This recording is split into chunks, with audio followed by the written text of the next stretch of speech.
think everybody knows everyone, but maybe not, because Dina wasn't sure, Pam, who you were. So maybe that I'm just making an assumption that everybody knows everybody. But I'd like to introduce both Dina, who is Mortensen, who is an administrator in Waterbury, and maybe she can tell us again a little bit what her administrative role is all about. And what she's doing to get the school year started, which sounds hair-raising. And Christine Cohen, who is a mentor for Literacy How, and is also a doctoral student in the Mount St. Joseph program. And she's just getting off the ground with that wonderful program. And actually, Dina was just saying she's in a doctoral program as well. So we have two, not only hardworking people now, but striving for advanced degrees, which just blows me away.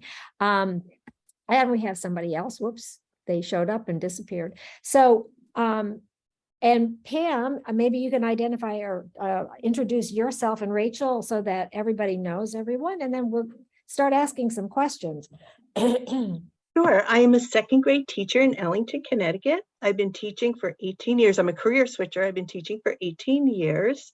Our district is a unit of study district, but what I was seeing is so many kids were struggling at the end of second grade and just having great difficulty. So I took on my own little initiative to get like smarter on the science of reading, and have been trying to spread the word and like with my colleagues, and we've created a little group with reading interventionists to try to get things going with a more science of reading focus to help our students.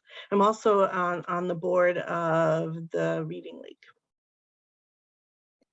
And Rachel, how about giving us a little introduction to you too? Hi, I'm a retired bilingual special education teacher from Bridgeport, and still doing as needed bilingual initials and triennial evaluations for the district. And now they've got a lot of compensatory tutoring hours they need covered. So I've started covering some of those compensatory hours, and reading has always been my passion, and inclusion, diversity, equity is really my passion, because I've always taught, except for 4 years in Fairfield, I've always taught in deep inner city districts. And it's my pleasure to introduce the Reading League to some really awesome people, get them involved so we can have, a lot more input and more access for more people. Wonderful. Well, this is an opportunity to talk with both Christine and Dina and amongst ourselves about things that might help as we start and look to a new school year. And Pam, maybe particularly since you're spearheading this effort in your district, there are some things that these two wise people could help you with.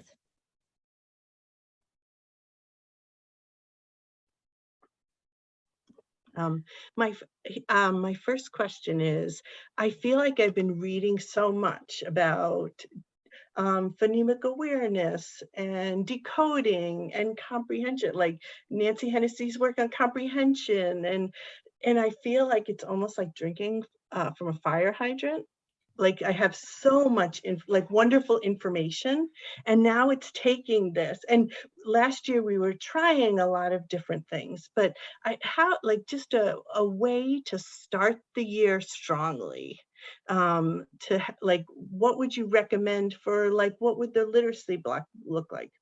Also, I'm going to take a step back and say, we do use DIBELS. And so one of the things that I really wanted to think about this year, with my colleagues, is how we can start the year strong, do the DIBELS assessment, and really analyze that and use that to create our look for student needs and create our groups so that we can make a little shift from guided reading.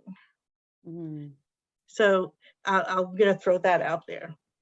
So you're a first grade teacher, correct? Second So, grade. oh, you're grade. second grade. Okay. So, thinking about what your literacy block can look like, I mean, people structure it in lots of different ways. Depending on if you have, do you have any other programs that you're using during your literacy block? Do you have something like Haggerty or Foundations or? We are using Foundations. Okay, so you're using Foundations. So that's like kind of your whole group word study block, correct? So you've got that covered. You should still also be doing like a shared reading, or like kind of a whole group read aloud as part of that language comprehension piece. So a lot of the stuff that you're learning from Nancy Hennessy, kind of all of those different strands of language comprehension can fit really, really well into a read aloud block. So you can really engage in rich literature and rich discussions about language, exposing them to that vocabulary, that syntax, building their background knowledge, focusing on the text structure, incorporating sort of building all of those pieces and using that lesson, kind of the lesson structure that she's already kind of laid out for you in that book is, I think would work really well for a read aloud approach, especially for second grade. So K1 and 2, because that transition that is happening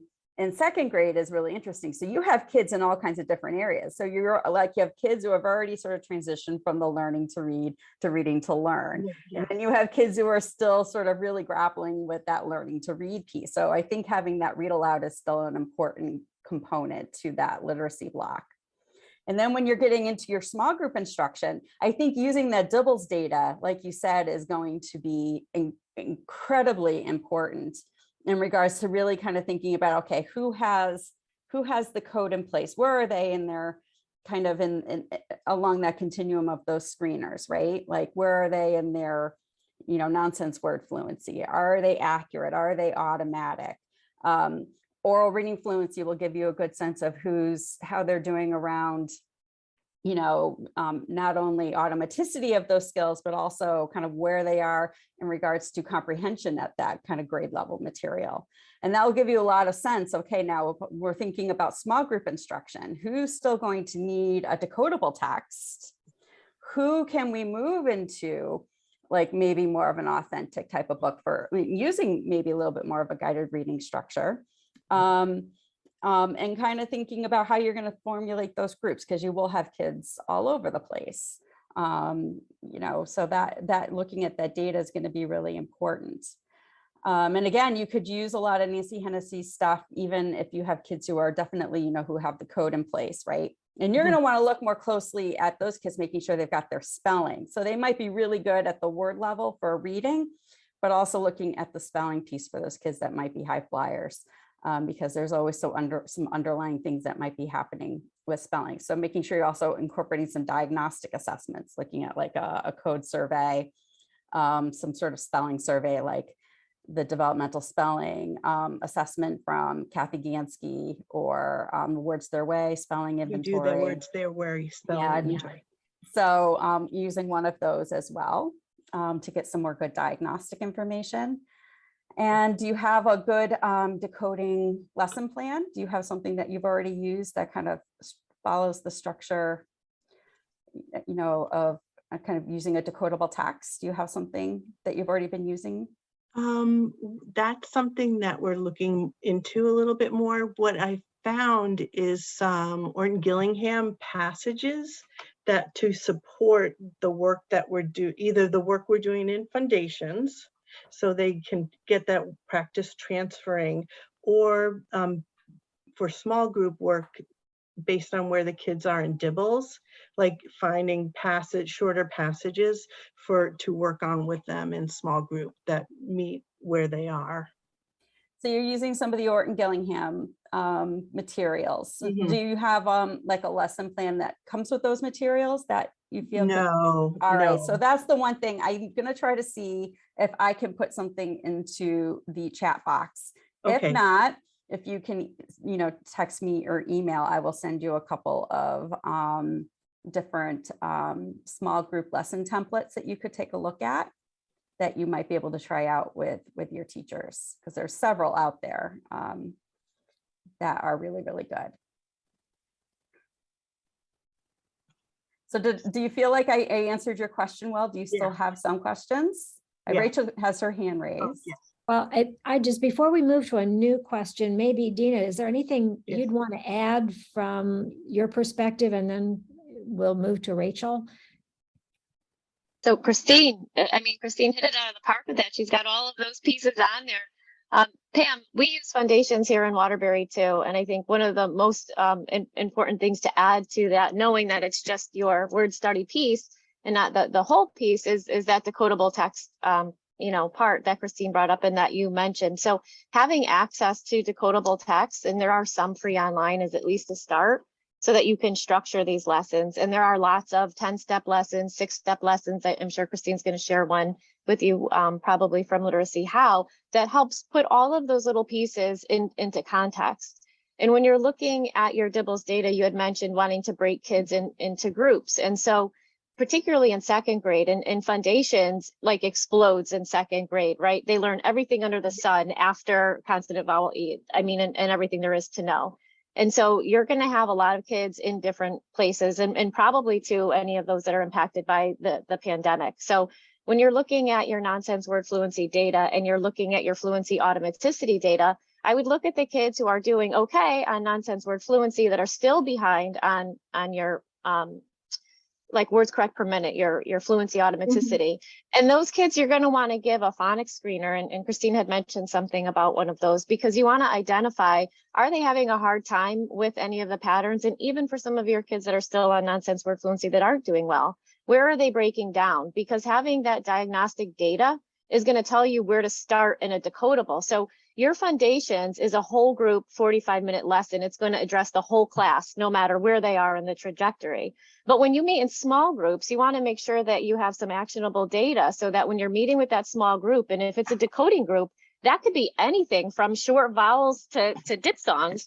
And so having like the core phonics survey or something like that will help guide what you're going to work on with that group. And then the next step is contextualizing that in a lesson that centers around a decodable based on that pattern that you're teaching, to give them practice. And you can tie in your foundations cards when you get to that letter sound piece to explain to them, so that you're drawing a through line between their whole group and what they have learned, maybe even in the past, to what you're trying to differentiate for their needs at the time. And when you're looking at that bigger picture comprehension piece that we started with, I would also add, if you're looking for text, look for text sets, right? There's a lot of research behind building knowledge through text sets. And so maybe your second grade team, or maybe it exists in your curriculum, some key topics and content areas that you want to make sure kids have an exploration into, that you could even tie into your science or social studies curricula as it stands now. If you're building those into your literacy block and you're using a variety of texts, but on a same topic or subject, you're going to help build knowledge while you're building vocabulary and fluency and language comprehension, which ultimately serves comprehension, right, in the end. That was one of my follow-up questions. If it's okay, Rachel, is it okay if I ask this? One of the things we were also exploring last year was doing article a day. So we would pick a topic, and then we were using that for as it was intended, where kids were reading it independently, but we also used it as a class to do some sentence level comprehension work. Did you use the ReadWorks article a day sets? Yes. Okay, great. Yes. Because I was going to ask Dina if that was what you might be recommending as a source. So Right. So for free online, and they have the paired selections there as well. So if you have a topic, they'll have a paired piece, and it might cross genre and topic to be able to address, just like a wider variety of text there, but building knowledge in the meantime. And then what we were also playing with or trying is that with those article a days and the foundation passages, doing some of that PAL partnership reading, where you partner maybe like readers at different levels to read the first partner read. I think it's Matthew Burns' work, where you're reading the cookie reads first to model fluent reading, then the milk rereads. And they do that for 5 minutes and 5 minutes. And then we got to a point where we were doing some of the summarizing work, where they would read a paragraph and then they would try to tell the most, like retell it in 10 words. So we were practicing fluency and some comprehension work with that as well. Well, and I think what's wonderful about what you just said, Pam, and I'm not one of the office people, but what's really neat about what you just said is it allows you to use any text at any point during the day to keep practicing that. Why don't we switch over and let Rachel, whose Yeah. hand has been up, and then we'll come back. Okay. We have lots of time. Hey, Rachel. Hi. Hi. I'm going to have to leave in just a second, but I really just wanted to add on to the topic you're discussing for Pam, in that, by the way, I forgot to mention, I'm also on the board of the Reading League. So I was thrilled when you sent an extra link, because we appreciate you guys being here. In the interest of full disclosure, many, many years ago in 1998, Margie trained me to be a coach for teachers in TAS. And I have a wonderful lesson plan form that I will send to you, Pam, that There you you go. can include with the others, because believe it or not, when I tutor these kids now, I still use it. So it might be helpful to you, just as one of many that you can choose from. And the other thing I wanted to say to the two ladies who are so kindly here answering questions, I just wish there were more people to hear your awesome answers. And why I say they're awesome is I look every day at that like 50 million member of science of reading, and everything I should have learned in kindergarten I don't know now, or whatever they call it.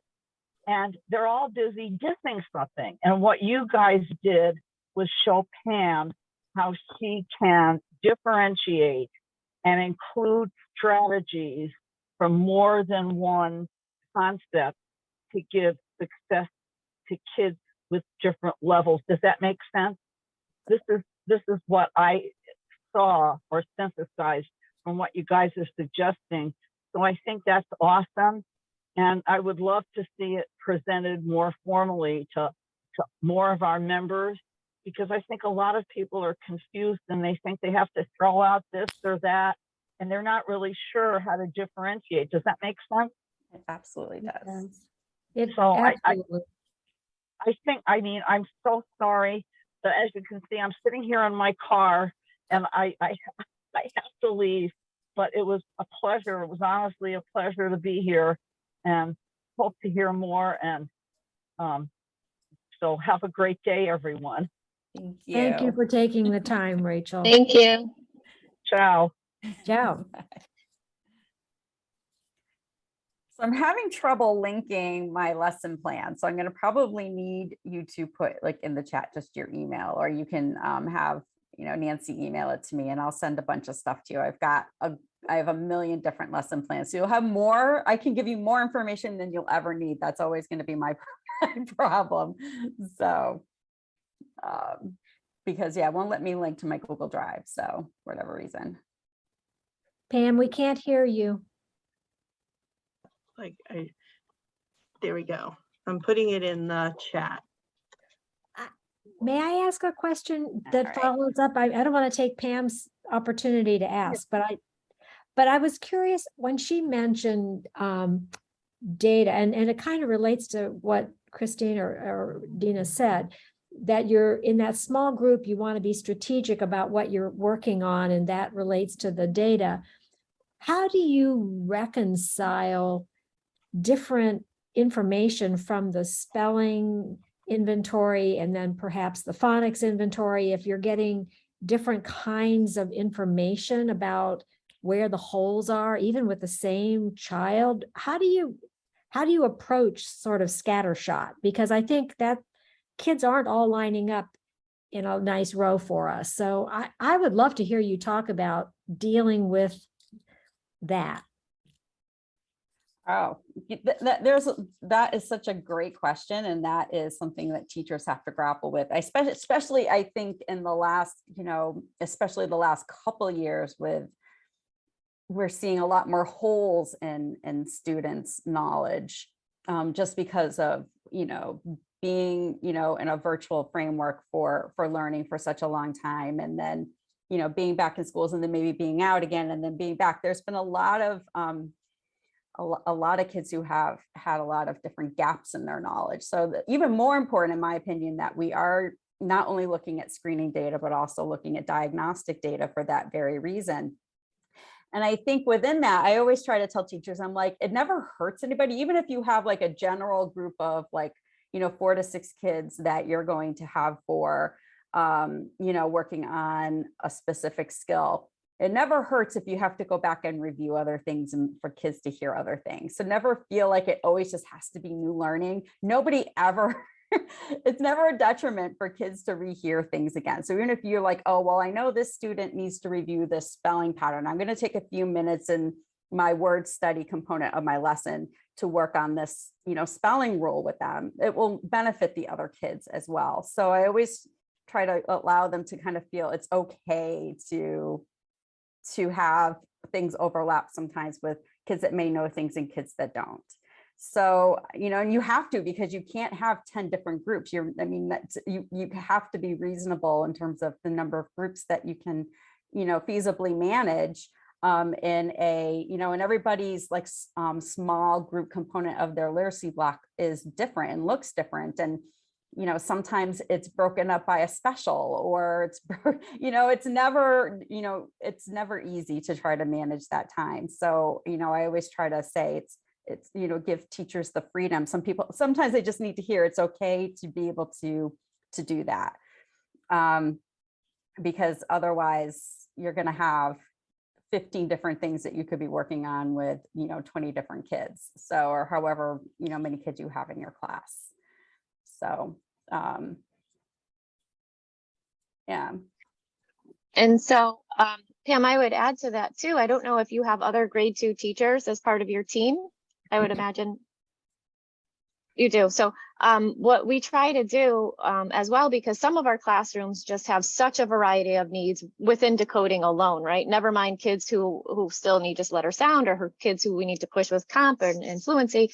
And so we'll employ sometimes a walk to read model. So if you and your partners have in your schedule a small group block, then you can have kids walk to the classroom in 2nd grade. And usually the team classrooms are near each other physically in the building, like the 2nd grade wing type of thing.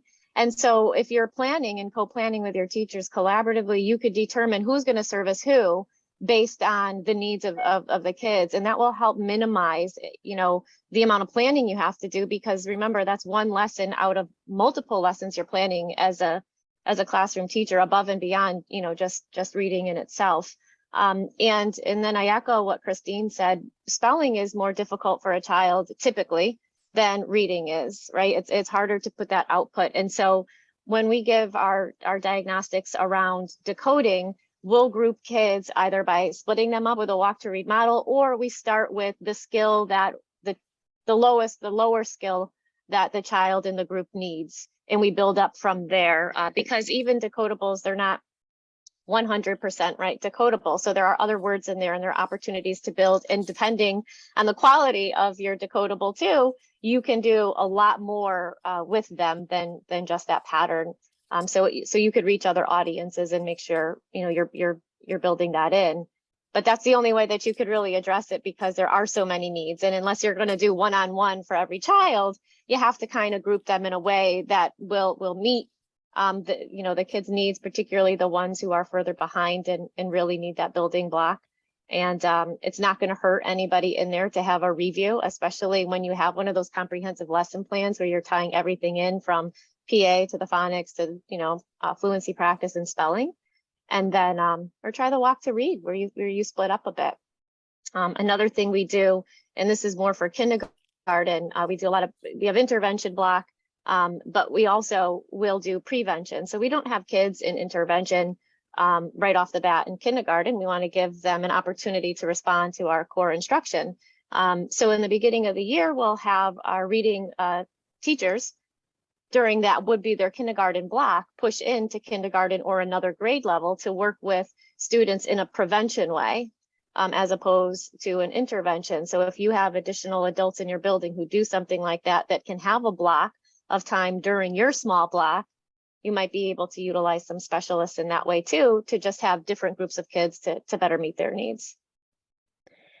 I also, two things that come to mind as I listen to both Dina and Christine is Matt, you mentioned Matt Burns and this sort of the class-wide intervention concept, which is when you have a lot of kids that need something, is teach it to everyone as opposed to trying to teach it by pulling kids out into little groups. And we have somebody else joining us. And then the other thing that I use, well, maybe I'll wait till our new joinee joins. Good morning. Is it Sheila? Karen, sorry, read it wrong. Good morning, Karen. A little commercial message based on our last office hours. The idea came up to learn more about a particular assessment tool. Christine mentioned this. And on September 27th, we'll send out more notices about this, but on September 27th, we're going to have Stephanie Stoller come and talk to us about the Acadians Reading Diagnostic for Comprehension, Fluency, and Oral Language, the CFOL, CFOL.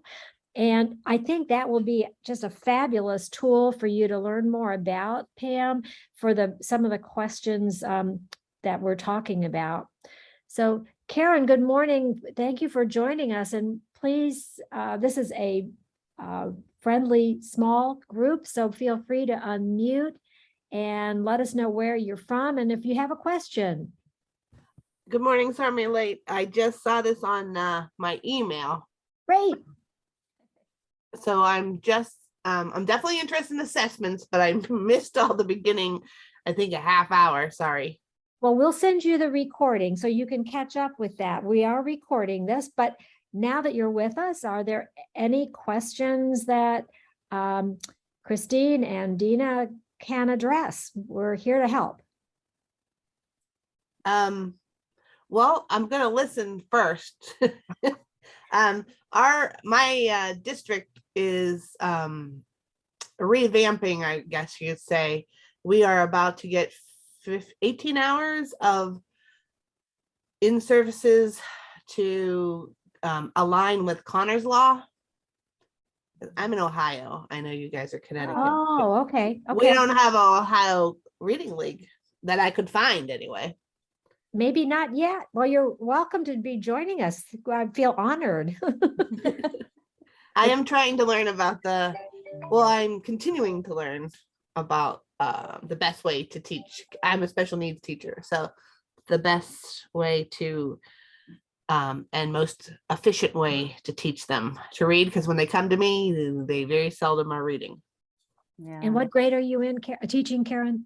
The second year in a row, second grade. Okay. I've been all over the board.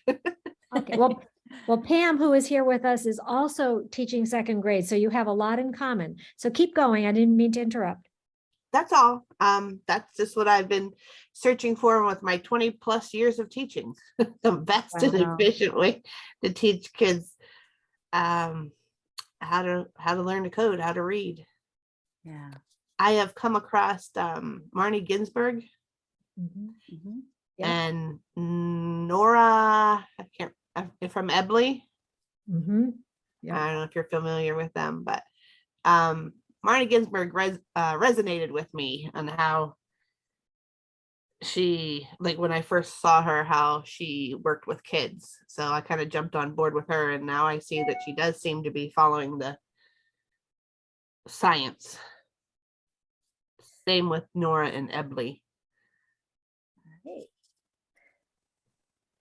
Yes, I think that's maybe Dina and Christine can talk about how different programs approach the science of reading differently, but maybe ultimately get us to a similar endpoint, which would be good news. Maybe you guys could talk to that a little bit.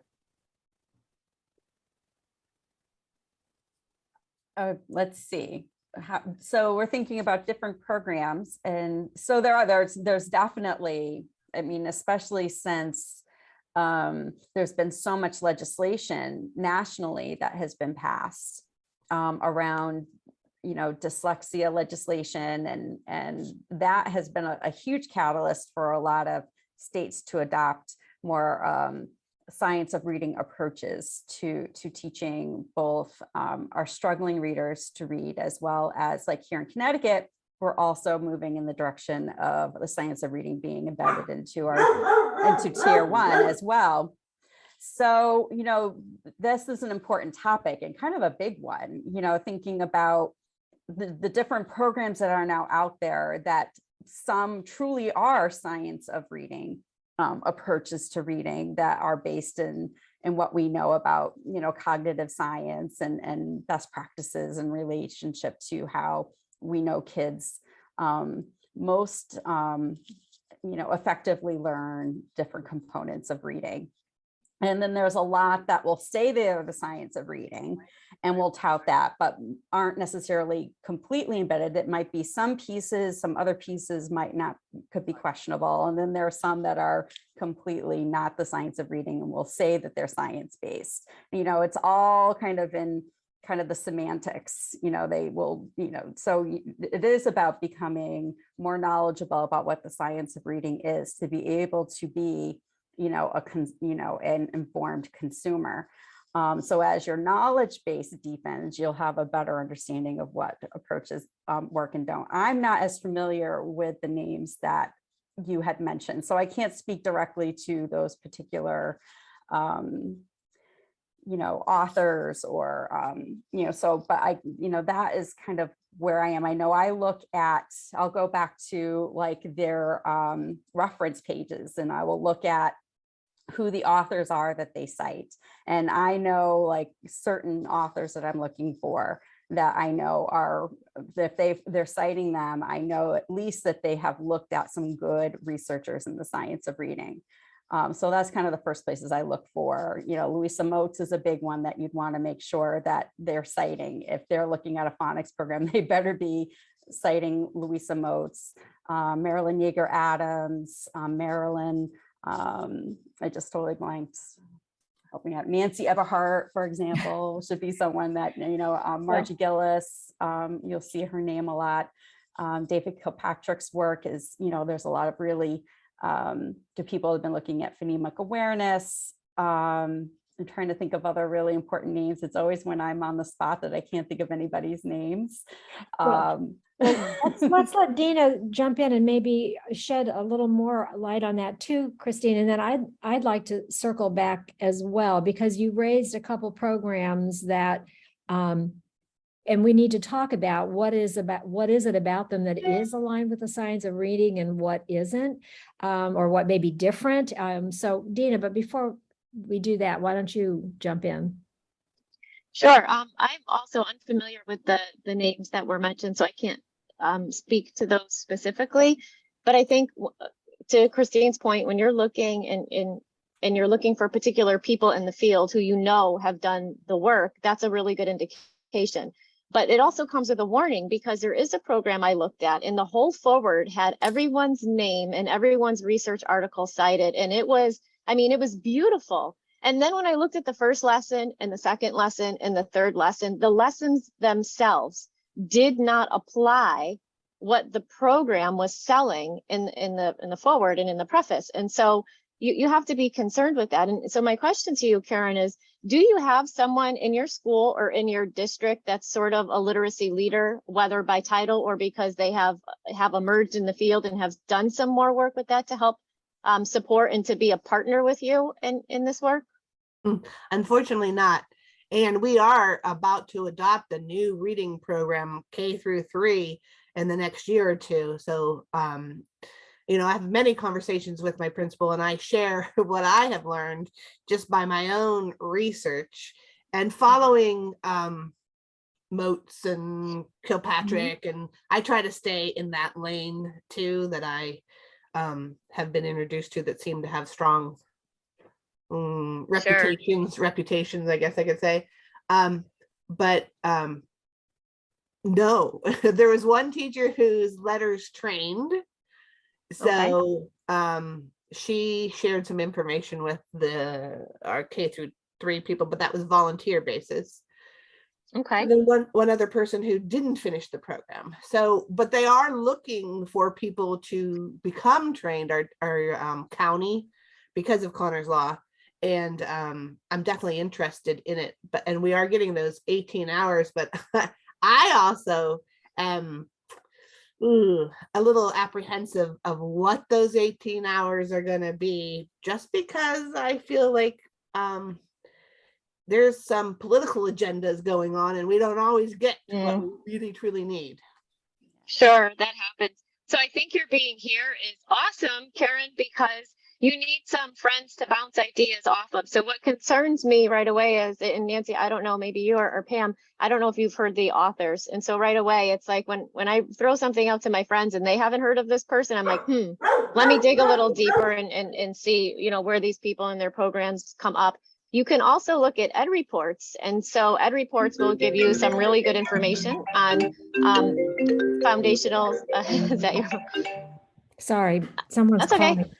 And foundational skills programs. And so if it's something you're unfamiliar with, you know, Ed Reports does a good job laying out, you know, what might be effective and what might not be in working with kiddos, particularly K through 2, to help there. And then I would latch on to your colleague with the letters training too.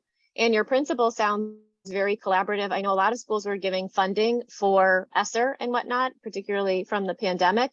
They might be able to invest in letters training for you or something similar through Literacy How, through Hill for Literacy, through, is it AIMS, that organization that does a lot of PD as well?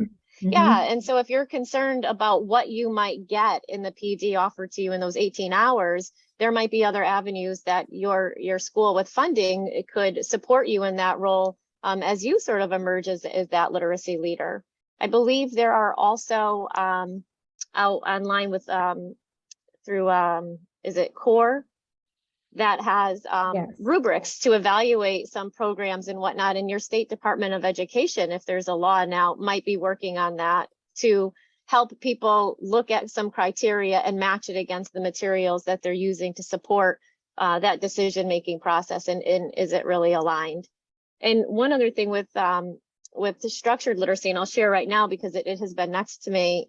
I know you guys on the call are probably familiar with the structured literacy interventions, edited by Louise Fair Swirling. This is such a fabulous book. And what I love about it is I wanted to like brush up on some new things for fluency, and you can flip right to the chapter and it's so user friendly and clear. And it's like, here's what it says, here's what you need to know. And now here's what you do in like a few pages. And so it's a great little resource to have.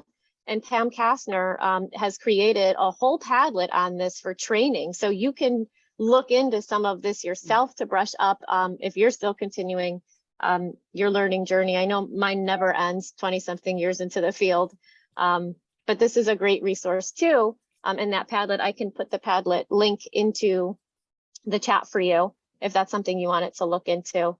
I'd love for you to well. do that. I was going to, Dana, that would be wonderful if you can do that for everyone's benefit. And in general, the PATTAN, that's PATTAN, which is the Pennsylvania resource for teachers, has just an enormous wealth of free information. And most recently, they posted their 2022 symposium from June of this past June 2022, and you could go through there, and everyone from Louisa Moats to Margie Gillis to Katie Pace Miles. I mean, they're just people that are talking about all of the kinds of information you would want to know. The one thing I did want to say, and I don't want to take from Christine or Dina, but I am familiar with Marnie Ginsburg and Nora, whose last name I can't remember either, from Ebley. They are, to the extent that they adhere to this concept of what learning to read requires is learning to take speech and map it to print.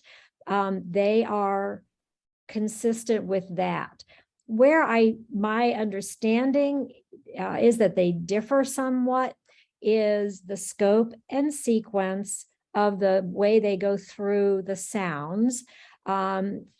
They tend to get to some of the lower incidence sound to spelling correspondences sooner or together, because some children don't need in quite the same slow pace that other children do. So one of the things, the point of that is one of the things, Karen, I would recommend that you do is to look at the scope and sequence of what they're talking about in as you would look at the programs you have in hand, because you don't want a program that's going to take you in a wildly different scope and sequence, because at the end of the day, that scope and sequence is what helps kids build up their knowledge in a logical and systematic way, not only within a school year, but potentially across several school years. So both programs have had success for sure.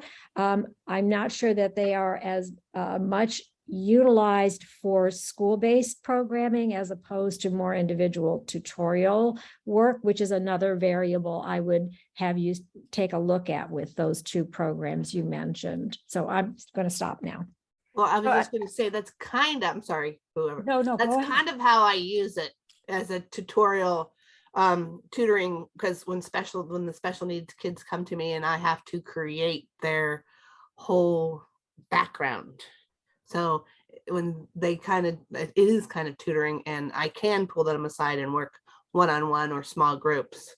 So, and I actually understand, I believe, and agree with, but I'm definitely open to ideas and, possibly changing my thought process.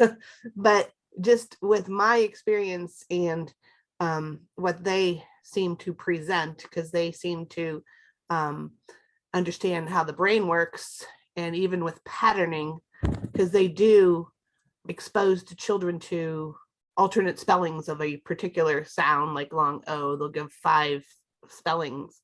And I did do it with one of my children, even this summer, who struggled. And, but when I did start to use this, he did seem to accelerate. So it didn't seem to be too much for him to handle, but I did build a background. But that's, I think, a major difference in their programs. I don't follow Ebley as much, but I keyed into her because Marnie had interviewed her for something. So, but I do see it working. And I guess you could say a lot of things do work, but I mean, as long as you plug along, you know what I mean? But they do seem to do their research. I don't know, but yeah, I'm going to try it this year. Full group, large group, because I'm in an inclusion classroom, and I discussed it with my cooperating teacher, and I am going to try it large group, and then we're going to break up into small groups after she learns it for me teaching it to the children, and then we're going to try a small group. So I don't know, unless you guys think that's not a great idea, but I found it working, I should say. No, I mean, if there's never going to be a one size fits all program that will be able to meet the needs of every kid, but it's certainly, if you're finding success and kids are learning and responding to that instruction, and you're seeing that reflected through your different progress monitoring measures, then certainly keep that in your repertoire of intervention approaches that you can use. My suggestion would be to also continue to build your own knowledge. There's a lot of really wonderful things going on in Ohio. I'm affiliated with Mount St. Joseph University, and they have a wonderful reading science programs there. And in fact, Stephanie Stoller, who is one of my professors, also has a consulting firm, and I think she has it's like individualized. So if it was something that you wanted to do, she has different modules that you can watch and continue to learn and deepen your knowledge of the science of reading. So there are a lot of resources even in Ohio. So just that look you up can use. Mount St. Joseph. Yeah, and even look up Stephanie Stoller. You can follow her on Facebook. Her consulting firm is on there on Facebook, as well as you can probably look her up just in regards to like Mount St. Joseph University. Yeah, And and so she- there's some really great programs. She also has, just while piggybacking on what Christine's saying, she also has the Reading Science Academy, which is something that has something going on every Thursday of every month. And it's a resource for people all over the country, frankly, all over the world, or people are joining in for her sessions. And that might be another really wonderful resource for you, Karen. So look up Reading Science Academy, but it's also Stephanie Stoller. That's Stollar. And we have someone else new joining us. Hi, Gail. Can't hear you. Hi, Good morning. Good morning. Thank you for joining us. Where are you located? Connecticut. Okay, great. And do you have a question this morning? I thought you were in Connecticut also. We are, but we happen to have a guest today from Ohio, which we're delighted to have. And we were just, the problems or the needs are the same, whatever state we're in, literally and otherwise. So we're happy to be talking about some of Karen's questions. She's from Ohio. But Gail, what might you have to ask our experts this morning? We're here to help. Okay. I'm a reading teacher in Stamford, Connecticut. And at the end of the year, we were told that the state was going to choose 5 programs and only allow everyone in the state to use these 5 programs. And on a certain date, we would all know what the 5 programs were. Well, of course, We don't I know. remembered the date and I contacted downtown Stamford and they said, oh no, we don't know yet. So then I asked the superintendent, but I guess she was busy, which is understandable. But then I heard from the Reading League, because I haven't been that great attending the meetings, and I'm very sorry about that. But I heard during one of the meetings that they were going to choose districts to join this thing called a master class. And I suppose what they're going to do, because everybody's probably afraid to make a decision about those 5 programs, they were probably going to monitor certain districts and try out, pilot, as you may know, some of these programs. And I was just wondering, first, if you knew what districts are in this, and if Stanford is, and what's going to happen after they monitor the programs. I can speak to that. Hi, Gail. My name is Dina Mortensen. I'm the reading supervisor in Waterbury, Connecticut. Nice And to my meet you. district, nice to meet you. I'm glad you're Thanks. here. My district is actually part of Masterclass, and so I've been there firsthand and I'm going through it. So I could explain that to you. So we'll go back to the legislation for a minute. The legislation that came around in Connecticut that was originally part of the Right to Read Act here in Connecticut went into effect on this July 1st. And some things are going to happen right away. Some things will happen later. It is true that there's a new director coming on board for the state that's going to lead a literacy research and reading success center.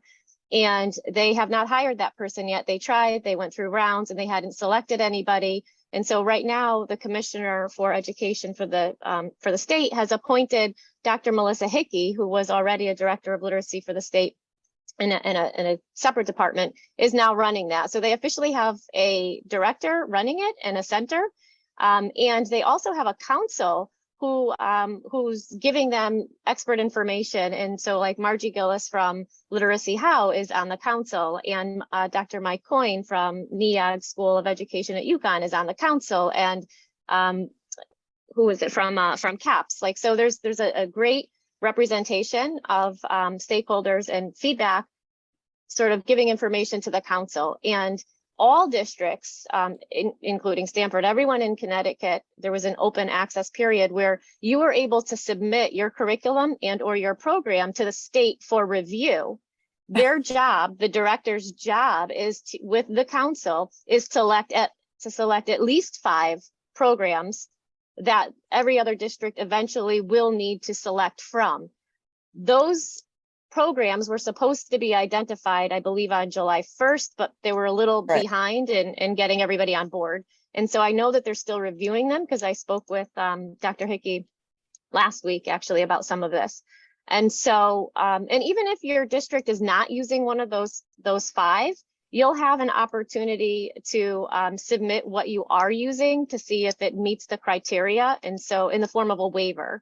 So they might not have selected everything that is a potential possibility aligned to the science of reading, but if you submit a waiver and it's accepted, then you can use whatever program or curricular you're using, so long as it's approved. And that doesn't have to start until next July.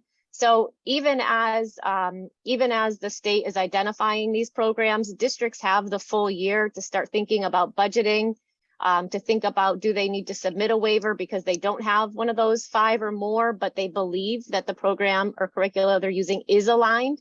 And so there are those opportunities there. And districts can also apply for an extension because, as you know, some of this might have some fiscal responsibilities on behalf of the district to make a change. And so some of those changes, you know, could take some time and some budgeting. So they might be able to apply for an extension so that it doesn't need to be implemented next July 2023. But the intention is that all districts in Connecticut at some point beginning 2023 will have an evidence-based program for science aligned, and we don't have them yet. So the master class has nothing to do. It does What not. is So Oh. are you familiar with the Connecticut Literacy Model, CTLM or CK3LI, Connecticut Yeah. K through 3 Literacy Initiative? Yeah, I believe Stanford had some involvement in that along the way. So that's where a lot of the piloting happened. Waterbury was a part of that since I came on board 2013, and we were already a part of their assessment pilots that led to the larger pilots that are part of that model today, on which the legislation was founded. And so basically, Masterclass, to me, it's almost like a spin-off of the Connecticut Literacy Model. Masterclass is an initiative that was designed by the Connecticut State Department of Education in collaboration with CAPS, which is our administrator and superintendent organization in the state. And so they came together to work with superintendents and some of their administrators and teachers on a team. And what we do is we meet 5 times during the year, and they're rolling out modules. So we just had a phonemic awareness and module. So our team attended, they rolled out the module, and then we have time to work on a literacy plan that's aligned to the science of reading. So what are we going to do with this information? And we're assigned an executive coach and a literacy coach to help with it. If you're part of the Connecticut Literacy Model, I would say that model is probably a little bit more comprehensive. It follows that literacy scan that was put out. You have a district literacy improvement plan. So both initiatives are aimed at supporting districts with rolling out the science of reading across their district. But we are not as a masterclass participant, and we're both in the Connecticut Literacy Model and we're doing masterclass. Neither one of those initiatives were about rolling out any of the 5 proposed programs and trying them out in districts. It's about building your knowledge base of the science of reading. It has nothing to do with the program. It has to do with the knowledge that would need to be embedded in any program or just in the educator themselves, regardless of what they're using. And then building a plan around that and spreading the word within your district down to the classroom level. So any district can actually get involved. So we had to apply. All districts that were what interested I had thought. to apply, Yeah. and then you had to be selected. So Waterbury is included in the first cohort. I want to say there are maybe 12 districts. Don't quote me on that. That were there. I don't know all the districts. I don't know the representatives that would come from Stanford, so I didn't recognize them in the room, but I did recognize some other districts, and we're partnered with a few as well. But again, not Stanford. And so maybe Stanford applied, maybe they didn't, but there is another cohort that I think is going to be starting soon, because I did hear at the meeting that a second cohort would be starting this year, a few months behind the first cohort. I see. All right. Now, do you have any idea what the 5, I'm still not completely understanding, but do you have any idea what the 5 programs are at this point? Or is that No coming out idea. next year? So the announcement should come out hopefully this summer, because they had to review if a district submitted a program or curriculum that they were using. The Yeah. state had promised that there would be 2 reviewers to look at every single program to do their due diligence and say, yes, this meets the criteria. We're going to add it to our list. And 5 was the number, the minimum number. So they can come out with 20, who knows? Oh, So they're still doing their due diligence and reviewing programs on their own, and also reviewing all of the programs that districts submitted and say, hey, look at this. We would like it. We believe it meets the criteria. We would like it on that list that comes out of the minimum of 5. And so they're still doing that work. I'm hopeful that, that announcement will come out by the end of the summer or early fall. And then that will give districts, a couple of options. 1, you already have something on that list, and so you're going to continue to move forward. 2, Right. you need to get something on that list because you're currently don't have anything on that list. Right. But also that goes to 3. You might not have something on that list, but you might believe it should be on that list. And so you could apply for a waiver and see if it gets accepted, in which case, if it does get accepted, you continue moving forward and it gets added to the list essentially, or at least is approved for you. it seems outrageous to me, but maybe I'm just crazy, that a district in Connecticut would not be following the science or the research and not be using a real solid program, or at least follow a curriculum and adapt a program to it. It just blows my mind that at this late date that could be happening. But I guess I'm just silly to think. Well, Karen, that's why you're Gail, that's why you're part of the Reading League, because we're all a part of this movement, and it's above and beyond Connecticut, right? So across the nation, we have districts and individual schools or teachers or whatnot that aren't following the science for whatever reason. And it's important, for kids that we do incorporate things. So it's great that you're here today. Exactly. Yeah, it's hard to imagine though. I'm sure you agree. I It's hard to agree. imagine Yeah. that there are some Absolutely. things, but it's up to the administration in the schools to make sure, and then the superintendent. I think those are the levels that have to be addressed before any of this is going to work. Mhm. I mean, it sounds like the state is trying to pull everything together, but if Yes. the administrators don't pull it together at their level, what good is it? Right, and that's true of any initiative in education, right? Like it has to be supported, from the top, and it has to be built from the bottom, and everyone has to be on board. And I think that was the intent behind Masterclass. It was really getting superintendents to be a part of the movement and support it in that regard. Right. Down. That's probably the biggest problem that they see, but who knows? Well, thank you. Well, thank you for joining us. And Gail, I think you may have missed that we have another session that will happen at the end of September 27th in the evening.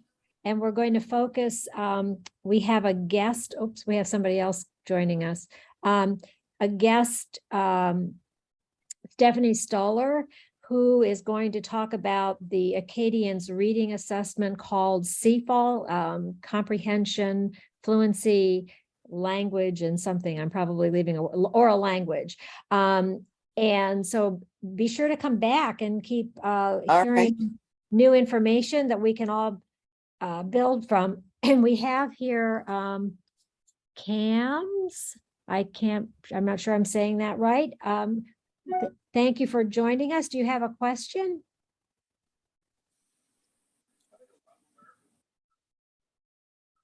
Hello? Hi, Oh, Hi, sorry about that. Sorry, I'm sorry I'm late too. I was just held up with another meeting.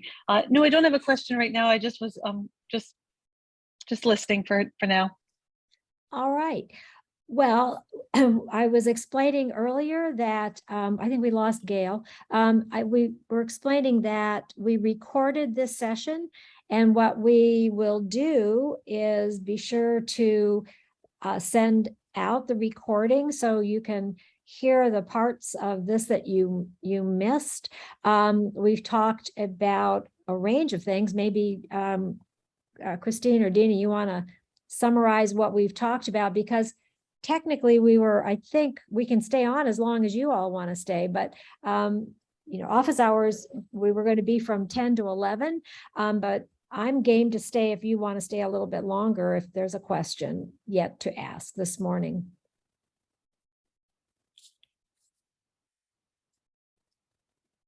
All right, so some of the things we talked about today, Pam had an amazing question looking at what a literacy block should look like and kind of talking about what the different components are. How do we differentiate instruction for our students?